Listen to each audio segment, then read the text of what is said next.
Have you ever noticed when people get anxious, they often turn waiting into competing and turn prayer into control? Genesis 30 is exactly that kind of high-tension chapter. Rachel has been unable to have children for a long time, and the pain in her heart reaches a breaking point. She says to Jacob, "Give me children or I'll die." That's not exaggeration. It's the eruption of years of suppressed sorrow. Jacob, pushed to the edge, answers, "Am I in the place of God, who has kept you from having children? You can see it. This family has love, but also pressure. Hope, but also deep wounds."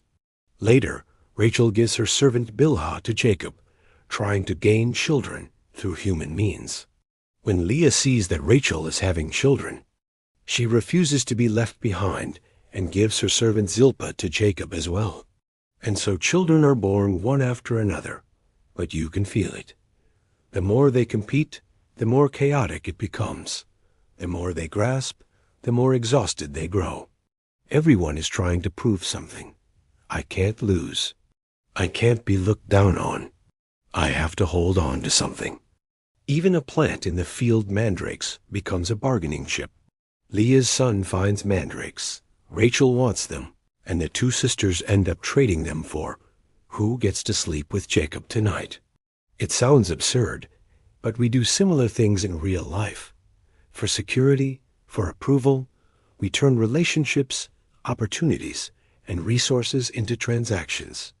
And right in the middle of this mess, Scripture quietly drops a line that is calm but powerful. God remembered Rachel. He listened to her and enabled her to conceive. It wasn't that her schemes finally worked. It wasn't that she beat Leah. It was that, in God's timing, he personally opened the door. Rachel gives birth to Joseph. The name Joseph means, "May the Lord add to me."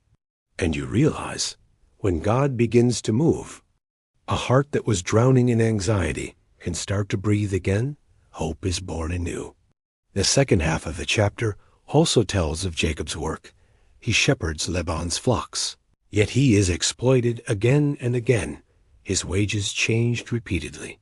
Jacob tries his own methods to secure what he deserves, but in the end, he acknowledges this. It was God who made him prosper. People can strategize, but blessing is never found in human schemes. Genesis 30 reminds us, when comparison crushes you, when anxiety swallows you, when life leaves you barely able to breathe, don't forget, God is still sovereign. Your value is not something you win through competition, and your future is not something you seize by force. The blessing that belongs to you, God will give it according to his promise. The door that must open God will open it in the right time. So today, stop trying to prove yourself by grasping.